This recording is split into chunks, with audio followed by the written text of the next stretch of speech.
ನಾನು ಪಡೆದ ನಾವು ಪುನೀತ ಬಾಳು ನಗು ನಗುತ್ತಾ. Hi guys, welcome back to my YouTube channel. ನನ್ನ ಯೂಟ್ಯೂಬ್ ಚಾನಲ್ಗೆ ಎಲ್ಲರಿಗೂ ಸ್ವಾಗತ ಸುಸ್ವಾಗತ. ಇದು ಕಹಿಯೋ ಸಿಹಿಯೋ ಕಣ್ಣನಿಯೋ ಅರಿವೋ ಇದು ನನ್ನ ಹಸಿರು ಕವನ. ಸೊ ಈ ಒಂದು ವಿಡಿಯೋ ಅಥವಾ ಈ ಒಂದು ವ್ಲಾಗ್ ಬಂದ್ಬಿಟ್ಟು ಗೋವಾ ಟ್ರಿಪ್ನ ಪಾರ್ಟ್ 2 ವಿಡಿಯೋ ಆಗಿರುತ್ತೆ. ಸೊ ಈ ವಿಡಿಯೋನ ಯಾರು ಮಿಸ್ ಮಾಡ್ಕೊಬೇಡಿ, ಯಾಕಂದರೆ ನನ್ನ ಎಕ್ಸ್ಪೀರಿಯನ್ಸ್ ಜೊತೆಗೆ one day trip plus low ಬಜೆಟಲ್ಲಿ ಗೋವಾ ಟ್ರಿಪ್ ಪ್ಲ್ಯಾನ್ ಹೇಳ್ತಾ ಇದ್ದೀನಿ. ಸೊ ಯಾರು ಮಿಸ್ ಮಾಡ್ಕೊಬೇಡಿ, ಕೊನೆವರೆಗೂ ನೋಡಿ. ಸೊ ಲೆಟ್ಸ್ ಸ್ಟಾರ್ಟ್ ಮಾಡೋಣ.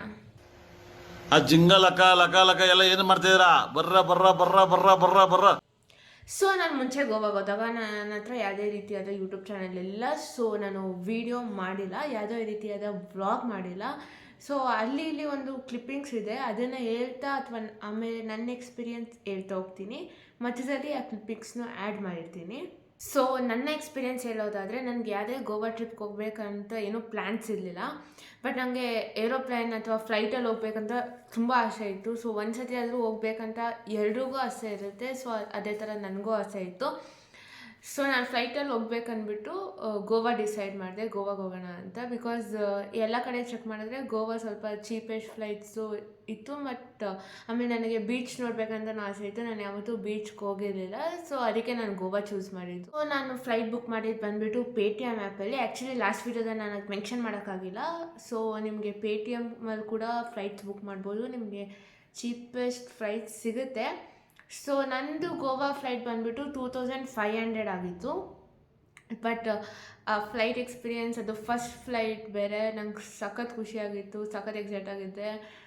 ಸೊ ನನ್ನ ಫ್ಲೈಟ್ ಎಕ್ಸ್ಪೀರಿಯೆನ್ಸ್ ಅಥವಾ ನನ್ನ ಫ್ಲೈಟಲ್ಲಿ ಹೋದ ಆ ವ್ಯೂದು ಕೆಲವೊಂದು ಕ್ಲಿಪ್ಸು ನಾನು ಹಾಕಿರ್ತೀನಿ, ನೀವು ನೋಡ್ಬೋದು. ನೋಡ ಎಷ್ಟು ಚಂದ ಅಲ್ಲ. ಸೊ ನನ್ನ ಫಸ್ಟ್ ಫ್ಲೈಟ್ ಅಂತೂ ತುಂಬ ಚೆನ್ನಾಗಿತ್ತು, ನಾನಂತೂ ಸಖತ್ ಎಂಜಾಯ್ ಮಾಡಿದೆ. ಬಟ್ ನನ್ನ ಫ್ಲೈಟ್ 2 ಅವರ್ಸ್ ಡಿಲೇ ಆಯಿತು. ಬಟ್ ಆದರೂ ನಾನು ಏರ್ಪೋರ್ಟಲ್ಲಿ ₹2 ಊಟ ಮಾಡಿದೆ. ಸೊ ನಿಮ್ಗೆಲ್ಲರಿಗೂ ಗೊತ್ತಿರೋ ಹಂಗೆ ಏರ್ಪೋರ್ಟಲ್ಲಿ ಲಾಂಚ್ ಅಂತ ಇರುತ್ತೆ. ಸೊ ಅಲ್ಲಿ ಕೆಲವು ಕ್ರೆಡಿಟ್ ಕಾರ್ಡ್ ಲಿಸ್ಟ್ ಹಾಕಿರ್ತಾರೆ. ಸೊ ನಿಮ್ಮ ಹತ್ರ ಅದು ಯಾವ್ದಾದ್ರು ಕ್ರೆಡಿಟ್ ಕಾರ್ಡ್ಸ್ ಇದ್ದರೆ, ಸೊ ನಿಮ್ಮ ಕ್ರೆಡಿಟ್ ಕಾರ್ಡ್ ಅವರು ಕೊಟ್ಟರೆ ಅದರಲ್ಲಿ ₹2 ಕಟ್ ಮಾಡ್ಕೊತಾರೆ. ಕಟ್ ಮಾಡ್ಕೊಂಡು ನಿಮಗೆ ಲಾಂಚ್ ಒಳಗಡೆ ಎಂಟ್ರಿ ಕೊಡ್ತಾರೆ. ಸೊ ನಿಮಗೆ ಲಾಂಚಲ್ಲಿ ಅನ್ಲಿಮಿಟೆಡ್ ಊಟ ಇರುತ್ತೆ, ಅನ್ಲಿಮಿಟೆಡ್ ಫ್ರೂಟ್ಸು, ಸ್ನ್ಯಾಕ್ಸು, ಎಷ್ಟು ಬೇಕಾದ್ರೂ ತಿನ್ಬೋದು ನೀವು. ಮತ್ತು ಜ್ಯೂಸ್ಗಳಿರುತ್ತೆ, ಅದನ್ನು ಎಷ್ಟು ಬೇಕಾದ್ರೂ ಕುಡಿಬೋದು ನೀವು. ಆಮೇಲೆ ಟಿ ವಿ ಇರುತ್ತೆ. ಸೊ ನೀವು ಆರಾಮಾಗಿ ಟೈಮ್ ಪಾಸ್ ಮಾಡ್ಬೋದು. ಸೊ ನಿಮ್ಗೇನಾದರೂ ಫ್ಲೈಟ್ಸ್ ಡಿಲೇ ಆಗಿದ್ದರೆ ಅಥವಾ ನೀವು ತುಂಬ ಬೇಗ ಬಂದಿದ್ದರೆ, ಸೊ ಅಲ್ಲಿ ನಿಮ್ಮ ಟೈಮ್ ಸ್ಪೆಂಡ್ ಮಾಡ್ಬೋದು. ಸೊ ಚೆನ್ನಾಗಿ ತಿಂದ್ಬಿಟ್ಟು ಫೈನಲಿ ನನ್ನ ಫಸ್ಟ್ ಫ್ಲೈಟ್ ನಾನು ಹತ್ತಿದೆ. ಸೊ ನನ್ನ ಫ್ಲೈಟ್ ಜರ್ನಿ ಬಂದುಬಿಟ್ಟು 1.5 hour ಇತ್ತು. ಸೊ ನಾನು 1.5 hour ಸಖತ್ ಎಂಜಾಯ್ ಮಾಡಿದೆ. ಆಮೇಲೆ ಸೊ ಫೈನಲಿ ಗೋವಾಗೆ ಬಂದು ಇಳಿದೆ. ಸೊ ಗೋವಾಗೆ ಬಂದು ಇಳ್ಬಿಟ್ಟು ಅಲ್ಲಿಂದ ನಾನು ಪಬ್ಲಿಕ್ ಟ್ರಾನ್ಸ್ಪೋರ್ಟ್ ಯೂಸ್ ಮಾಡಿದೆ, ಬಸ್ಸು. ಸೊ ಏರ್ಪೋರ್ಟಿಂದ ನಾನು ಪಣಜಿಗೆ ಹೋಗಬೇಕಿತ್ತು. ಸೊ ನನಗೆ ಏರ್ಪೋರ್ಟಿಂದ ಪಣಜಿಗೆ ₹200 ಆಯಿತು. ಸೊ ಬಸ್ಸಿಂದ ಪಣಜಿಗೆ ಬಂದು ಪಣಜಿಲಿ ಇಳಿದು ನಾನು ಹೋದ ವೀಡಿಯೋದಲ್ಲಿ ಹೇಳ್ದಂಗೆ ನಾವು ಗೋವಾಗೆ ಬಂದು ಮಾಡಬೇಕಾಗಿರೋ ಫಸ್ಟ್ ಇದೇನೆ ಒಂದು ಗಾಡಿನ ರೆಂಟ್ ಮಾಡಬೇಕಿತ್ತು. ಸೊ ನಾನು ಒಂದು ಗಾಡಿನ ರೆಂಟ್ ಮಾಡಿದೆ. ಸೊ ನಾನು ಗಾಡಿನ ರೆಂಟ್ ಮಾಡಿದ ಪ್ರೈಸ್ ಬಂದುಬಿಟ್ಟು ₹350. ಪ್ಲಸ್ ನಾನು ₹250 ಪೆಟ್ರೋಲ್ ಹಾಕ್ಸ್ಕೊಂಡೆ. ಸೊ ಟೋಟಲ್ ಆಗಿ 600 ಆಯಿತು. ಸೊ ಗಾಡಿ ರೆಂಟ್ ಮಾಡಿ 600 ಆಯಿತು. ಸೊ ಅದಕ್ಕೆ ನಾನು ಇಬ್ಬರು ಯಾರಾದರೂ ಬಂದರೆ 600 ಒಬ್ಬರೇ ಕೊಡೋದು ಬದಲು 300 ಕೊಡ್ಬೋದು. ಸೊ ನಾನು ಗಾಡಿ ತೊಗೊಂಡು ಡೈರೆಕ್ಟಾಗಿ ಯಾವುದಾದ್ರೂ ಬೀಚ್ಗೆ ಹೋಗೋಣ ಅಂತ ಅಂದ್ಕೊಂಡೆ. ಬಿಕಾಸ್ ನನಗೆ ರೂಮ್ ಅವಶ್ಯಕತೆ ಇರಲಿಲ್ಲ. ಬಿಕಾಸ್ ಒನ್ ಡೇ ಟ್ರಿಪ್ ಮಾಡ್ತಾಯಿದ್ದೆ ನಾನು, ಅದಕ್ಕೆ ನನಗೆ ಯಾವುದೇ ರೀತಿಯಾದ ರೂಮ್ ಅವಶ್ಯಕತೆ ಇರಲಿಲ್ಲ. ದೆನ್ ಬೆಳಗ್ಗೆ ತಾನೇ ಬಂದಿದ್ದೆ ನಾನು. ಸೊ ಅಲ್ಲಿಂದ ಡೈರೆಕ್ಟಾಗಿ ಹೋಗಿದ್ದೆ ಮಿರಾಮರ್ ಬೀಚು. ಅದಂತೂ ತುಂಬ ಚೆನ್ನಾಗಿದೆ, ತುಂಬ ಪೀಸ್ಫುಲ್ಲಾಗೂ ಇದೆ. ಬಟ್ ಅಲ್ಲಿ ನಾನು ಮಾಡಿರೋ ತಪ್ಪೇನಂದರೆ, ನಾನು ಅಲ್ಲಿ ಫೋಟೋಸೇ ತೊಗೊಂಡಿಲ್ಲ. ನಾನು ಅಂದ್ಕೊಂಡೆ ಬೇರೆ ಕಡೆ ಎಲ್ಲಾದರೂ ತೊಗೊಬೋದಂತ. ಬಟ್ ನೆಕ್ಸ್ಟು ಬಾಗಾ ಬೀಚು, ಕಲಂಗೂಟ್ ಬೀಚ್ಗೆಲ್ಲ ಹೋದಾಗ ನನಗೆ ಸಖತ್ ಕ್ರೌಡ್ ಇತ್ತು, ನೀಟಾಗಿ ಒಂದು ಪಿಕ್ಚರ್ಸ್ ತೊಗೊಳಕ್ಕಾಗಿಲ್ಲ. ಬಟ್ ಮಿರಾಮರ್ ಬೀಚಲ್ಲಿ 1 to 3 ಪಿಕ್ಚರ್ಸ್ ತೊಗೊಂಡಿದ್ದೀನಿ, ಅದನ್ನು ನೀವು ನೋಡ್ಬೋದು. ಇದೇ ಮಿರಾಮರ್ ಬೀಚು. ಮಿರಾಮರ್ ಬೀಚ್ ಪಕ್ಕನೇ ಈ ಥರ ಇದೆ. ಸೊ ನೀವು ಬೇಕಂದರೆ ಇಲ್ಲೂ ಫೋಟೋಸ್ ತೊಗೊಬೋದು, ಚೆನ್ನಾಗಿರುತ್ತೆ. ಸೊ ಮಿರಾಮರ್ ಬೀಚ್ ಹತ್ರ ಒಂದು ಬ್ಯೂಟಿಫುಲ್ ಆಗಿರೋ ಟೈಮ್ನ ಸ್ಪೆಂಡ್ ಮಾಡಿ ಆಮೇಲೆ ನೆಕ್ಸ್ಟ್ ನಾನು ಹೋಗಿದ್ದೆ ಚರ್ಚು. ನಾನು ಲಾಸ್ಟ್ ವೀಡಿಯೋದಲ್ಲಿ ಮೆನ್ಷನ್ ಮಾಡಿದ್ನಲ್ಲ, ಸಿ ಕ್ಯಾಡ್ರಲ್ ಅಂತ. ಸೊ ಅದೇ ಚರ್ಚ್ಗೆ ನಾನು ಹೋಗಿದ್ದು. ಆ ಚರ್ಚ್ದು ನಾನು ತೊಗೊಂಡಿರೋ ಒಂದು ಪಿಕ್ಚರ್ಸ್ ಇಲ್ಲೇ ಹಾಕಿರ್ತೀನಿ, ನೀವು ನೋಡ್ಬೋದು. ಸೊ ಆ ಚರ್ಚ್ ಮುಗಿಸ್ಕೊಂಡು ನಾನು ನೆಕ್ಸ್ಟ್ ಹೋಗಿದ್ದೆ Baga beach, Calangute beach. Actually Baga beach, Calangute beach like ಪಕ್ಕ ಅಂದರೆ 1-2 ಕಿಲೋಮೀಟರ್ಸ್ ಏನೋ ಡಿಫ್ರೆನ್ಸ್ ಇದೆ. ಸೊ ನೀವು ಅಲ್ಲಿ ಹೋಗ್ಬೋದು. ಬಟ್ ಅಲ್ಲಿ ಜಾಸ್ತಿ ಫೋಟೋಸ್ ತೊಗೊಳಕ್ಕಾಗಲ್ಲ ಬಿಕಾಸ್ ತುಂಬ ಕ್ರೌಡ್ ಇರುತ್ತೆ. ಬಿಕಾಸ್ ಅದೆರಡು ತುಂಬ ಫೇಮಸ್ ಬೀಚ್ ಅಲ್ವಾ, ಸೊ ತುಂಬ ಕ್ರೌಡ್ ಇರುತ್ತೆ. ಬಟ್ ನೀವಲ್ಲಿ ಬೋಟ್ ಆ್ಯಕ್ಟಿವಿಟೀಸ್, ಬೋಟ್ ರೈಡ್ಸು ಅಥವಾ ಕೆಲವೊಂದು ಬೇರೆ ಬೇರೆ ಬೋಟ್ ರೈಡ್ಸಲ್ಲೇ ಡಿಫ್ರೆಂಟ್ ರೈಡ್ಸ್ ಇರುತ್ತೆ. ಸೊ ನೀವು ಅದನ್ನು ಟ್ರೈ ಮಾಡ್ಬೋದು. ಸೊ ನಾನು ಒಂದು ಬೋಟ್ ರೈಡ್ ಟ್ರೈ ಮಾಡಿದ್ದೆ. ಸೊ ಅದ್ರ ವಿಡಿಯೋನೂ ಹಾಕಿರ್ತೀನಿ. ಅದಕ್ಕಿಂತ ಮುಂಚೆ ನಾನು ಆ ಬೋಟ್ ರೈಡ್ಗೆ ಕೊಟ್ಟಿದ್ದ ಅಮೌಂಟ್ ಬಂದುಬಿಟ್ಟು 250 ರುಪೀಸು. ಸೊ ಆ ಬೋಟ್ ರೈಡ್ನ ನೀವು ನೋಡ್ಬೋದು. ಸೊ ಇದೇ ನೋಡಿ ಗೈಸ್ ಬಾಗ ಬೀಚು. ಸೊ ಇದು ನಾನು ಬೋಟ್ ರೈಡ್ ಟ್ರೈ ಮಾಡಿದ್ದು. ಬಟ್ ಆದರೆ ಸೂರ್ಯನಿಂದ ವಿಡಿಯೋ ನೀಟಾಗಿ ಬಂದಿಲ್ಲ. ಸೂರ್ಯ ಒಳ್ಳೇದಾಗ್ತದ ನಿನಗೆ. ಸೊ ಬೋಟ್ ರೈಡ್ ಚೆನ್ನಾಗಿತ್ತು, ಆದರೆ ನೀರಂತೂ ನನ್ನ ಮಕ್ಕದ ಮೇಲೆ ಹೊಡಿತಾ ಇತ್ತು. ಸೊ ನಾನು ಇಷ್ಟೇ ಪ್ಲೇಸಸ್ ನಾನು ಕವರ್ ಮಾಡೋಕ್ಕಾಗಿದ್ದು ಬಿಕಾಸ್ ನನ್ನ ಫ್ಲೈಟ್ ಕೂಡ ಡಿಲೇ ಆಯಿತು. ಅದಾದಮೇಲೆ ನಾನು ಆಲ್ರೆಡಿ ಬಸ್ ಬುಕ್ ಮಾಡಿಬಿಟ್ಟಿದ್ದೆ. ಸೊ ನನ್ನ ಬಸ್ ಆಲ್ರೆಡಿ 6 o'clock ನನಗೆ ಬಸ್ ಇತ್ತು. ಯಾಕಂದರೆ ನಾನು 1 day ಟ್ರಿಪ್ ಮಾಡ್ತಿರೋದ್ರಿಂದ ನಾನು ಮುಂಚೆನೆಲ್ಲ ಬುಕ್ಕಿಂಗ್ಸ್ ಮಾಡಿಬಿಟ್ಟಿದ್ದೆ. ಸೊ ನನ್ನ ಬಸ್ಗೆ 1500 ಆಯಿತು ಬಿಕಾಸ್ ನಾನು ಸ್ಲೀಪರ್ ಕೋಚ್ ಬುಕ್ ಮಾಡ್ಕೊಂಡಿದ್ದೆ. ಬಟ್ ನೈಟಲ್ಲಿ ಗೋವಾ ತುಂಬ ಚೆನ್ನಾಗಿರುತ್ತೆ. ಬಟ್ ನಾನು ಅವತ್ತು ನೈಟ್ ಇರೋಕ್ಕಾಗಿಲ್ಲ. ಬಟ್ ನಾನು ಲಾಸ್ಟ್ ವಿಡಿಯೋದಲ್ಲಿ 1-2 ವಿಷಯನ ನಾನು ಹೇಳೋದನ್ನ ಮಿಸ್ ಮಾಡಿಬಿಟ್ಟಿದ್ದೆ. ಸೊ ಏನಂದರೆ ನೀವು ಬಾಗ ಬೀಚ್ನ ನೈಟಿಗೆ ಇಟ್ಕೊಳ್ಳಿ. ಸೊ ಅಥವಾ ಲಾಸ್ಟಾಗಿ ಇಟ್ಕೊಳ್ಳಿ. ಬಿಕಾಸ್ ಯಾಕಂದರೆ ನಿಮಗೆ ನೈಟ್ ಟೈಮಲ್ಲಿ ಬಾಗ ಬೀಚ್ ತುಂಬ ಚೆನ್ನಾಗಿರುತ್ತೆ. ಬಟ್ ಅಲ್ಲಿನ ವೈಬ್ಸ್ ತುಂಬ ಚೆನ್ನಾಗಿರುತ್ತೆ. ಬಟ್ ಫುಡ್ ತುಂಬ ಎಕ್ಸ್ಪೆನ್ಸಿವ್ ಆಗಿರುತ್ತೆ. ಸೊ ಒಂದು ಕ್ರ್ಯಾಬ್ ಅಥವಾ ಒಂದು ಫಿಶ್ ಅಥವಾ ಒಂದು ಫ್ರಾನ್ಸ್, ಯಾರು ನಾನ್ ವೆಜ್ ತಿಂತೀರಾ ಅವ್ರಿಗೆ ಫ್ರಾನ್ಸು ಅಥವಾ ಕ್ರ್ಯಾಬು ಅಥವಾ ಒಂದು ಫಿಶ್ಶನ್ನೇ 2500, 3000 ಆ ಥರ ಹೇಳ್ತಾ ಹೋಗ್ತಾರೆ. ನೀವು ಬಾರ್ಗೇನಿಂಗ್ ಮಾಡಿದ್ರು 1500, 2000 ತುಂಬ ಕಾಸ್ಟ್ಲಿ ಇರುತ್ತೆ. ಲೈಕ್ ಒಂದು ಫಿಶ್ಗೆ ನಾವು 2500, 3000 ತುಂಬ ಇನ್ನೂ ಜಾಸ್ತಿ ಇರುತ್ತೆ. ಸೊ ಅಲ್ಲಿನ ತುಂಬ ಫುಡ್ ತುಂಬ ಎಕ್ಸ್ಪೆನ್ಸಿವ್ ಇರುತ್ತೆ. ಬಟ್ ಅಲ್ಲಿನ ವೈಬು ಅದೆಲ್ಲ ತುಂಬ ಚೆನ್ನಾಗಿರುತ್ತೆ. ಸೊ ಅದನ್ನು ಯಾರೂ ಮಿಸ್ ಮಾಡ್ಕೊಬೇಡಿ. ಸೊ ಇವಾಗ ನಾನು ಊಟಕ್ಕೆ ಏನು ಮಾಡಿದೆ ಅಂದರೆ ಆ್ಯಕ್ಚುಲಿ ನಾನು ಏರ್ಪೋರ್ಟಲ್ಲಿ ಲಾಂಜಲ್ಲೇ ನಾನು ಹೊಟ್ಟೆ ತುಂಬ ತಿಂದ್ಬಿಟ್ಟಿದ್ದೆ. ಸೊ ಆ್ಯಕ್ಚುಲಿ ನಾನು ಊಟ ಏನೂ ತಿನ್ನೋಕ್ಕೆ ಹೋಗಿಲ್ಲ. ಸೊ ನಾನು ಬರೀ Pepsi 40 rupees Pepsi plus 10 rupees chips ಅಷ್ಟೇ ನಾನು ಇಡೀ ಗೋವಾದಲ್ಲಿ ತಿಂದಿದ್ದೆ ಅಷ್ಟು. ಅದು ಬಿಟ್ಟು ನಾನು ಇನ್ನೇನು ಊಟ ಏನೂ ಮಾಡೋಕ್ಕೆ ಹೋಗಿಲ್ಲ. ಸೊ ಇಷ್ಟಾಗಿತ್ತು ನನ್ನ ಎಕ್ಸ್ಪೀರಿಯನ್ಸ್.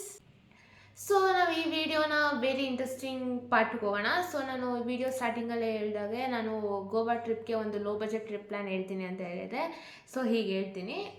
ಸೊ ಇವಾಗ ಫಸ್ಟು 1 day ಟ್ರಿಪ್ ಲೋ ಬಜೆಟಲ್ಲಿ ಹೇಗೆ ಹೋಗಿ ಬರೋದು ಅಂತ ಹೇಳ್ತೀನಿ. ಆಮೇಲೆ 2 to 3 days ಹೇಳ್ತಾ ಹೋಗ್ತೀನಿ. ಸೊ ಇವಾಗ ಇದರಲ್ಲಿ 2 ಕ್ಯಾಟಗರಿ ಮಾಡೋಣ ಅಂತ ಇದ್ದೀನಿ. ಅದೇನಪ್ಪ ಅಂದರೆ ಈ ಕಡೆ ಸೋಲೋ ಟ್ರಾವೆಲರ್ಸ್ ಯಾರ್ಯಾರು ಹೋಗ್ತಾ ಇದ್ದಾರೆ, ಈ ಕಡೆ ಇಬ್ಬಿಬ್ಬರು ಯಾರ್ಯಾರು ಹೋಗ್ತಾ ಇದ್ದಾರೆ, ಅಂದರೆ 2 people ಯಾರು ಹೋಗ್ತಾ ಇದ್ದಾರೆ ಅವ್ರದ್ದು ಈ ಕಡೆ ಇರುತ್ತೆ. ಸೊ ಇವ್ರದ್ದು ಎಷ್ಟು ಬಜೆಟ್ ಆಗುತ್ತೆ, ಸೊ ಇಬ್ಬಿಬ್ರು ಹೋಗೋದ್ರಿಂದ ಏನೇನು ಯೂಸ್ ಆಗುತ್ತೆ ಅಂತ, ಎಷ್ಟು ಬಜೆಟ್ ಸೇವ್ ಮಾಡ್ಬೋದು ಅಂತ ಹೇಳ್ತಾ ಹೋಗ್ತೀನಿ. ಸೊ ನಾವು ಟ್ರಿಪ್ ಅಂದಿದ ತಕ್ಷಣ ಫಸ್ಟ್ ಬರೋದೇ ಟ್ರಾನ್ಸ್ಪೋರ್ಟೇಷನು. ಸೊ ನಾನು ಗೋವಾ ಟ್ರಿಪ್ಪು ಅಥವಾ ಲೋ ಬಜೆಟ್ ಟ್ರಿಪ್ ಪ್ಲ್ಯಾನ್ ಮಾಡ್ತಾಯಿದ್ದೀರಾ ಅಂದರೆ ನಾನು ರೆಕಮೆಂಡ್ ಮಾಡೋದೇ ಟ್ರೈನು. ಬಿಕಾಸ್ ಟ್ರೈನ್ ನಿಮಗೆ 350 ರೂಪೀಸಿಂದನೂ ಸ್ಟಾರ್ಟ್ ಆಗುತ್ತೆ. ಸೊ ನಾವು 350 ಬೇಡ, 400 ರೂಪೀಸ್ ಅಂತ ಅಂದ್ಕೊಳ್ಳೋಣ. ಸೊ ಟ್ರಾನ್ಸ್ಪೋರ್ಟೇಷನ್ ಇಬ್ರಿಗೂ ಸೇಮ್ ಆಗುತ್ತೆ. ಇವ್ರಿಗೂ 400 ಆಗುತ್ತೆ, ಇವ್ರಿಗೂ 400 ಆಗುತ್ತೆ. ಸೊ 400. ಸೊ ನೀವು ಅಪ್ ಆ್ಯಂಡ್ ಡೌನ್ ಮಾಡಿದ್ರೆ 800 ಆಗುತ್ತೆ, ಇವ್ರಿಗೂ 800 ಆಗುತ್ತೆ, ಇವ್ರಿಗೂ 800 ಆಗುತ್ತೆ. ಸೊ ಟ್ರೈನಲ್ಲಿ ನೀವು 800ಅಲ್ಲೇ ಗೋವಾಗೆ ಹೋಗಿ ಬಂದುಬಿಡ್ಬೋದು. ನೆಕ್ಸ್ಟ್ ಟ್ರೈನೇ ಇನ್ನೊಂದು ರೀಸನ್ ಟ್ರೈನೇ ಸಜೆಸ್ಟ್ ಮಾಡೋದಕ್ಕೆ ಏನಂದರೆ, ಸೊ ಟ್ರೈನ್ ನೀವು ಫ್ರೆಶ್ ಅಪ್ ಆಗೋಕ್ಕೆ ರೂಮ್ ತಗೊಳ್ಳೋ ಅವಶ್ಯಕತೆ ಇಲ್ಲ. ಬಿಕಾಸ್ ನೀವು 1 day ಟ್ರಿಪ್ ಮಾಡ್ತಾಯಿದ್ರೆ ಹೋಗಿ ಬಂದುಬಿಡ್ಬೋದು. ಸೊ ನೀವು ರೂಮ್ ತಗೊಳ್ಳೋ ಅವಶ್ಯಕತೆ ಇರೋಲ್ಲ. ಬಿಕಾಸ್ ಅಲ್ಲಿರೋ ವಾಶ್ರೂಮ್ಸಲ್ಲೇ ನೀವು ಫ್ರೆಶ್ ಅಪ್ ಆಗ್ಬೋದು. ಬಟ್ ನೀವೇನಾದ್ರು ಬಸ್ ಚೂಸ್ ಮಾಡ್ತೀರಾ ಅಂದರೆ ನೀವು ಬಂದುಬಿಟ್ಟು ಫ್ರೆಶ್ ಅಪ್ ಆಗೋಕ್ಕೂ, ಬಿಕಾಸ್ ನೈಟೆಲ್ಲ ಬಂದಿರ್ತೀರ ಅಂದರೆ ನೀವು ಫ್ರೆಶ್ ಅಪ್ ಆಗಲೇಬೇಕಾಗಿರುತ್ತೆ. ಸೊ ನೀವು ಫ್ರೆಶ್ ಅಪ್ ಆಗೋಕ್ಕೆ ಸಪ್ರೇಟಾಗಿ ರೂಮ್ ತೊಗೊಬೇಕು. ಬಟ್ ಟ್ರೈನು ಅಥವಾ ಫ್ಲೈಟ್ ಅಂದ್ರೂ ಫ್ಲೈಟ್ ಸ್ವಲ್ಪ ಎಕ್ಸ್ಪೆನ್ಸಿವ್ ಆಗುತ್ತೆ. ಬಟ್ ನಿಮಗೆ ಏನಾದರೂ ರೂಮ್ ನೀವು ಫ್ರೆಶ್ ಅಪ್ ಆಗೋಕ್ಕೆ ರೂಮ್ ಖರ್ಚು ಉಳಿಯುತ್ತೆ. ಸೊ ಇವಾಗ ನಾವು ಲೋ ಬಜೆಟ್ ಹೇಳ್ತಾ ಇರೋದ್ರಿಂದ ನಾನು ನಿಮಗೆ ಟ್ರೈನ್ನೇ ಸಜೆಸ್ಟ್ ಮಾಡ್ತೀನಿ. ಸೊ ಅದು 400 ಆಗುತ್ತೆ, ಅಪ್ ಆ್ಯಂಡ್ ಡೌನ್ 800 ಆಗುತ್ತೆ. ಸೊ ಅಲ್ಲೇನೂ ಡಿಫ್ರೆನ್ಸ್ ಇರಲ್ಲ. ಸೊ ನೀವು ಲಾಸ್ಟ್ ವೀಡಿಯೋದಲ್ಲಿ ಹೇಳಿದಾಗೆ ನಾನು ನೀವು ಗೋವಾ ಓಪನ್ ಮಾಡಬೇಕಾದ್ರೆ ಫಸ್ಟ್ ಕೆಲಸ ನೀವು ಬೈಕ್ ಎಲ್ಲ ರೆಂಟ್ ಮಾಡಬೇಕು, ಒಂದು ಗಾಡಿ ರೆಂಟ್ ಮಾಡಬೇಕು. ಆ್ಯಂಡ್ ನಾನು ಇನ್ನೊಂದು ವಿಷಯ ಮರ್ತಿದ್ದೆ, ನೀವು ಗಾಡಿ ರೆಂಟ್ ಮಾಡಬೇಕಂದ್ರೆ ನಿಮ್ಮ ಹತ್ರ ಡ್ರೈವಿಂಗ್ ಲೈಸೆನ್ಸ್ ಇರಬೇಕು ಮತ್ತು ಆಧಾರ್ ಕಾರ್ಡ್ ಇರಬೇಕು. ಸೊ ನೀವು ಗಾಡಿ ರೆಂಟ್ ಮಾಡಬೇಕಾದ್ರೆ ಅವರು ನಿಮ್ಮ ಹತ್ರ ಆಧಾರ್ ಕಾರ್ಡ್ ಇಸ್ಕೊತಾರೆ. ಸೊ ನೆಕ್ಸ್ಟು ನೀವು ಗಾಡಿ ರೆಂಟ್ ಮಾಡಿ ವಾಪಸ್ ತಂದು ಬಿಟ್ಟ ಮೇಲೆ ನಿಮ್ಮ ಆಧಾರ್ ಕಾರ್ಡ್ ಅವ್ರು ವಾಪಸ್ ಕೊಡ್ತಾರೆ. ಸೊ ನೀವು ಗಾಡಿ ರೆಂಟ್ ಮಾಡಿಕೊಂಡು, ಸೊ ನೀವು ಗಾಡಿ ರೆಂಟ್ ಮಾಡೋಕ್ಕೆ ಎಷ್ಟಾಗುತ್ತೆ, ಸೊ ನೀವು ಗಾಡಿ 350 ಸಿಗುತ್ತೆ, ಬಟ್ ಅದೂ 400 ಅಂತಲೇ ಅಂದ್ಕೊಳ್ಳೋಣ. ಸೊ ಇವರಿಗೆ ಕಂಪ್ಲೀಟಾಗಿ 400 ಆಗುತ್ತೆ, plus 200 rupees one day petrol ಬೇಕೇ ಬೇಕಾಗುತ್ತೆ. ಸೊ ಟೋಟಲಾಗಿ 600 ಅಂದ್ಕೊಳ್ಳೋಣ. ಇವ್ರಿಗೆ 600 ಆಗುತ್ತೆ. ಬಟ್ ಈ ಕಡೆ ಬಂದರೆ ಇವರು ಇಬ್ಬಿಬ್ರು ಟ್ರಾವೆಲ್ ಮಾಡ್ತಿರೋದ್ರಿಂದ ಸೊ ಒಂದು ಗಾಡಿನೇ ಸಾಕಲ್ವ ಇಬ್ಬರಿಗೆ. ಸೊ ಇವರು ಇಬ್ಬರಲ್ಲಿ ಒಬ್ಬರು 300 ಕೊಟ್ಟರೆ ಒಬ್ರಿಗೆ 300 ಮಾತ್ರ ಆಗೋದು. ಸೊ ಇಲ್ಲಿ ಒಬ್ರಿಗೆ 300 ಆಗುತ್ತೆ, ಇನ್ನೊಬ್ರಿಗೆ 300 ಆಗುತ್ತೆ. ಸೊ ಬರೀ 300 ಮಾತ್ರ ಆಗುತ್ತೆ. ಬಟ್ ಈ ಕಡೆ ಅವ್ರಿಗೆ 600 ಆಗುತ್ತೆ. ಸೊ ಗಾಡಿ ತೊಗೊಂಡು ರೆಂಟ್ ಮಾಡಿಕೊಂಡು, ಸೊ ಗಾಡಿ ಆದಮೇಲೆ ನೆಕ್ಸ್ಟ್ ಬರೋದೇ ಫುಡ್ಡು. ನಿಮಗೆ ಫುಡ್ಡು 600 ಆಗುತ್ತೆ ಅಂತ ಅಂದ್ಕೊಳ್ಳಿ. ಲೈಕ್ ತುಂಬ ದೊಡ್ಡದು ರೆಸ್ಟೋರೆಂಟ್ ಬೀಚ್ ಸೈಡೆಲ್ಲ ಊಟ ಮಾಡೋಕ್ಕೆ ಹೋಗ್ಬೇಡಿ. ಅಲ್ಲಿ ಸ್ವಲ್ಪ 2000 1000 ಎಲ್ಲ ತುಂಬ ಕಾಸ್ಟ್ಲಿ ಇರುತ್ತೆ. ಸೊ ಯಾವುದಾದ್ರೂ ಅಲ್ಲಿ ಇಲ್ಲಿ ಸಣ್ಣ ಪುಟ್ಟ ಹೋಟೆಲ್ಸು ನಿಮಗೆ ಸಿಗುತ್ತೆ. ಸೊ ಅಲ್ಲಿ ತಿನ್ನೋದಾದರೆ ತಿನ್ಬೋದು. ಸೊ ಅಲ್ಲಿ 600 ಆಗುತ್ತೆ, ಇವರಿಗೆ 600 ಆಗುತ್ತೆ. ಬಟ್ ಇವರು ಬಿಲ್ನ ಸ್ಪ್ಲಿಟ್ ಮಾಡ್ಕೊಬೋದು. ಸೊ 600 ಆಗಿರೋ ಬಿಲ್ನ 300 ಶೇರ್ ಮಾಡಿಕೊಂಡ್ರೆ ಸೊ ಅಲ್ಲಿಗೆ ಇವ್ರದ್ದು ಬಜೆಟ್ ಉಳಿಯುತ್ತೆ. ಬಟ್ ಇವ್ರಿಗೆ 600 ಆಗುತ್ತೆ. ಸೊ ಅದಾದಮೇಲೆ ಗಾಡಿ ಆಯಿತು, ಊಟ ಆಯಿತು, ಟ್ರಾನ್ಸ್ಪೋರ್ಟೇಷನ್ ಆಯಿತು. ಸೊ ನೀವು ಇನ್ನು ಮಿಕ್ಕಿರೋದೆ ಅಲ್ಲೇನಾದ್ರು ಆ್ಯಕ್ಟಿವಿಟೀಸ್ ಟ್ರೈ ಮಾಡ್ತೀರಾ ಅಂತ ಹೇಳೋದಾದರೆ ನೀವ್ಯಾವ್ದಾದ್ರು ಬೋಟ್ ರೈಡ್ಸ್ ಟ್ರೈ ಮಾಡ್ಬೋದು. 250 ಆಗುತ್ತೆ. ಸೊ ಇಬ್ರಿಗೂ ಅದು ಸೇಮ್ ಅಮೌಂಟೇ ಆಗೋದು. ಸೊ ಇನ್ನೊಂದು ವಿಷಯ ಏನಪ್ಪ ಅಂತ ಹೇಳೋದಾದರೆ, ನೀವೇನಾದರೂ ಫ್ರೆಶ್ ಅಪ್ ಆಗೋಕ್ಕೆ ಟ್ರೈನಲ್ಲಿ ಅನ್ಕಂಫರ್ಟೇಬಲ್ ಇದ್ದರೆ, ಟ್ರೈನಲ್ಲಿ ಅಫ್ಕೋರ್ಸ್ ಅನ್ಕಂಫರ್ಟೇಬಲ್ ಆಗುತ್ತೆ ಫ್ರೆಶ್ ಅಪ್ ಆಗೋಕ್ಕೆ.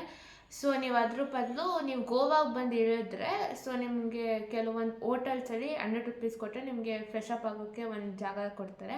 ಸೊ ಅಲ್ಲಿ ನೀವು ಮುಖ ತೊಳ್ಕೊಬೋದು ಅಥವಾ ಸ್ನಾನ ಏನಾದ್ರು ಮಾಡಿ ಫ್ರೆಶ್ ಅಪ್ ಆಗ್ಬೋದು. ಬಟ್ ಅಲ್ಲೇನೋ ರೆಸ್ಟ್ ಮಾಡೋಕ್ಕೇನೂ ಆಗೋಲ್ಲ. ಬಟ್ ನಿಮ್ಮ ಮುಖ ತೊಳ್ಕೊಂಡು ಆ ಥರ ಫ್ರೆಶ್ ಅಪ್ ಆಗ್ತೀರ ಅಂದರೆ ಆಗ್ಬೋದು. ಸೊ ಅದೊಂದು 100 ರುಪೀಸ್ ಬೇಕಂದರೆ ಆ್ಯಡ್ ಮಾಡೋಣ. ಇವಾಗ ಟೋಟಲ್ ಮಾಡೋ ಸಮಯ. ಸೊ ಇವ್ರದ್ದು ಪರ್ ಹೆಡ್ ಹೇಳ್ತಾ ಹೋಗ್ತೀನಿ. ಸೊ ಫಸ್ಟು ಇವ್ರದ್ದು ಬಂದುಬಿಟ್ಟು 2350 ಆಗಿದೆ. ಸೊ ಇವರೇನಾದ್ರು ಊಟದಲ್ಲಿ 200 ರುಪೀಸ್ ಕಡಿಮೆ ಮಾಡಿದ್ರು 2150 ರುಪೀಸ್ ಆಗಿರುತ್ತೆ. ಸೊ ಇವ್ರದ್ದು ಬಂದುಬಿಟ್ಟು 1750 ಆಗಿದೆ ಟೋಟಲು. ಸೊ ಅದು ಡಿಫ್ರೆನ್ಸ್ ನೋಡಿ, ಇಬ್ಬರಿದ್ದರೆ. ಸೊ ಇವಾಗ ಇವರಿಗೆ ಬೈಕ್ ಚಾರ್ಜಸಲ್ಲಿ ಉಳೀತು ಅಥವಾ ಊಟದಲ್ಲಿ ಬಿಲ್ನ ಸ್ಪ್ಲಿಟ್ ಮಾಡಿದಾಗ ಉಳೀತು. ಸೊ ಈ ಥರ ಉಳಿಸ್ಬೋದು ಯಾರಾದರೂ ಇಬ್ಬಿಬ್ರು ಹೋದರೆ.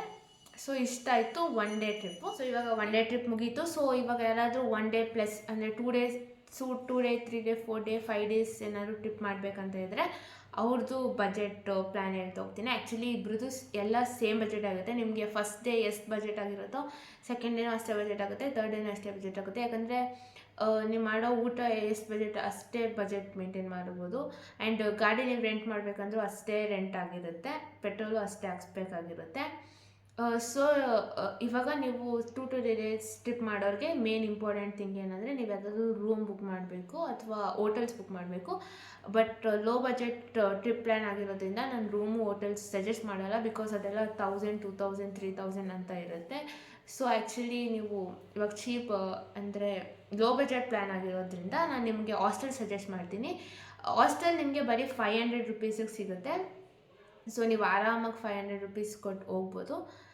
ಸೊ 2 ಡೇಸ್ ಮಾಡ್ತಿರೋರು ಹಾಸ್ಟೆಲ್ ತೊಗೊಳ್ಳಿ, 500 ರುಪೀಸು ಆಲ್ಮೋಸ್ಟ್ ಅಲ್ಲಿಗೆ ಮ್ಯಾಚ್ ಆಗಿಬಿಡುತ್ತೆ. ಬಿಕಾಸ್ 1 ಡೇ ಬಜೆಟ್ ಟ್ರಿಪ್ ತೊಗೊಂಡ್ರೆ ಸೊ ಅಲ್ಲಿನ ಟ್ರಾವೆಲಿಂಗ್ ಎಷ್ಟಾಯಿತು 800 ಅಂತ ಕ್ಯಾಲ್ಕುಲೇಟ್ ಮಾಡಿದ್ದೀನಲ್ವಾ. ಸೊ ಆ ಸೆಕೆಂಡ್ ಡೇ ನೀವೇನಾದ್ರು ಟ್ರೈನಲ್ಲಿ ಹೆಂಗಿದ್ರು ಹೋಗೋಲ್ಲ, ನೀವು ಸೆಕೆಂಡ್ ಡೇ ಅಲ್ಲೇ ಇರ್ತೀರ, ಥರ್ಡ್ ಡೇನೂ ಅಲ್ಲೇ ಇರ್ತೀರ. ಸೊ ಆ ಬಜೆಟ್ನ ಇಲ್ಲಿ ಹಾಕಿದ್ರೆ ಸೇಮ್ ಬಜೆಟೇ ಆಗುತ್ತೆ. ಸೊ ಸೆಕೆಂಡ್ ಡೇ ಇವ್ರು ಇರ್ತಾರೆ ಅಂತ ಇವರು ಲೈಕ್ ಇಲ್ಲಿ ಸೋಲೋ ಪರ್ಸನ್ ಇಲ್ಲಿ ಇಬ್ಬಿಬ್ರು ಅಂತ ಅಂದರು ಇವರಿಗೆ 2150 ರುಪೀಸ್ ಆಗಿರುತ್ತೆ. ಇದು 1750 ರುಪೀಸ್ ಆಗಿರುತ್ತೆ. So almost ಸೇಮೇ. ಸೊ ಇಷ್ಟ ಆಗಿತ್ತು ಗೋವಾ ಟ್ರಿಪ್ನ part 2 video. So Goa trip plan ನಿಮ್ಗೆಲ್ಲರಿಗೂ ಇಷ್ಟ ಆಗಿದೆ ಅಂದ್ಕೊತೀನಿ. ಸೊ ಲೋ ಬಜೆಟ್ ಪ್ಲ್ಯಾನು ಇಷ್ಟ ಆಗಿದೆ ಅಂದ್ಕೊತೀನಿ. ಸೊ ನೀವೆಲ್ಲರೂ ನನ್ನ ವಿಡಿಯೋ ನೋಡಿಕೊಂಡು ಗೋವಾ ಟ್ರಿಪ್ಪಿಗೆ ಹೋಗ್ಬಿಟ್ಟು ಬನ್ನಿ. ನಿಮ್ಮ ಕೊಡ್ತಾನೆ. ಸೊ ಇನ್ನು ಮುಂದಿನ ದಿನಗಳಲ್ಲೂ ಬೇರೆ ಬೇರೆ ರಾಜ್ಯ, ಬೇರೆ ಬೇರೆ ಊರು, ಬೇರೆ ಬೇರೆ ದೇಶದ ಬಗ್ಗೆ ತಿಳ್ಕೊಳ್ಳೋಣ ಅಂತ ಹೇಳ್ತಾ ಸೊ ನೀವು ಎಲ್ಲೇ ಟ್ರಿಪ್ಗೆ ಹೋದ್ರು ಎಲ್ಲೇ ಹೋದ್ರು ಸೇಫಾಗಿ ಹೋಗಿ ಸೇಫಾಗಿ ಬನ್ನಿ, ಸೇಫಾಗಿ ಮನೆಗೆ ರೀಚ್ ಆಗ್ರಿ ಅಂತ ಹೇಳ್ತಾ ಸೊ ಈ ವಿಡಿಯೋನ ಇಲ್ಲೇ ಎಂಡ್ ಮಾಡ್ತಾಯಿದ್ದೀನಿ. ಸೊ ನಿಮ್ಗೆ ಏನಾದ್ರು ಈ ವಿಡಿಯೋ ಇಷ್ಟ ಆಗಿದ್ರೆ ಪ್ಲೀಸ್ ಲೈಕ್ ಮಾಡಿ, ಶೇರ್ ಮಾಡಿ, ಕಮೆಂಟ್ ಮಾಡಿ, ಆಮೇಲೆ ಪ್ಲೀಸ್ ನನ್ನ ಚಾನಲ್ಗೆ ಸಬ್ಸ್ಕ್ರೈಬ್ ಮಾಡ್ಕೊಳ್ಳಿ ಅಂತ ಹೇಳ್ತಾ ವಿಡಿಯೋನ ಎಂಡ್ ಮಾಡ್ತಾಯಿದ್ದೀನಿ. Thank you. ಮತ್ತೆ ಭೇಟಿಯಾಗೋಣ. ನಮಸ್ಕಾರ. ಆಹಾ, ಈ ತರದ್ ಮಾಡ್ಲು ಕರ್ನಾಟಕದಲ್ಲಿ ನೀವು ಒಬ್ರೇನೋ? ನಿಮ್ ಜೊತೆಗಾರ ಯಾರು ಅವರಪ್ಪ? ಇದೊಂದೇ ಮಾಸ್ಟರ್ ಪೀಸು.